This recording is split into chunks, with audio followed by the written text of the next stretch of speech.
నమస్తే, నేను మీ ఈశ్వర్. ఈ6 న్యూస్కి స్వాగతం. వార్తల్లోని ముఖ్య అంశాలు. దేశంలో కుక్క కాటు ఘటనలు, రేబీస్ మరణాలు పెరిగిపోతున్న వేళ సుప్రీంకోర్టు కీలక ఆదేశాలు జారీ చేసింది. జనావాసాల ప్రాంతాల్లో వీధి కుక్కలు సంచరించడం ఎంత మాత్రం సురక్షితం కాదని అభిప్రాయపడింది. దేశ రాజధాని రీజియన్ నుంచి వీధి శునకాలను షెల్టర్లకు తరలించాలని ఆదేశిస్తూ ఈ క్రమంలో జంతు ప్రేమిక సంఘాలకు తీవ్రంగా హెచ్చరించింది. రాజధాని రీజియన్లో పసికందులు, వృద్ధులపై వీధి కుక్కల దాడుల ఘటనలపై మీడియా సంస్థలు కథనాలు వినిపించాయి.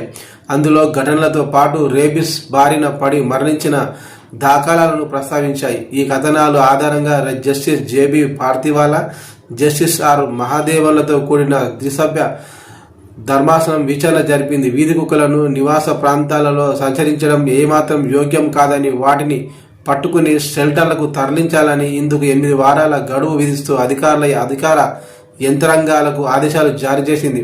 అదే సమయంలో ఏదైనా సంస్థలు ఈ చర్యను అడ్డుకోవాలని చూస్తే తీవ్ర పరిణామాలను ఎదుర్కోవాల్సి ఉంటుందని హెచ్చరించింది కోర్టు.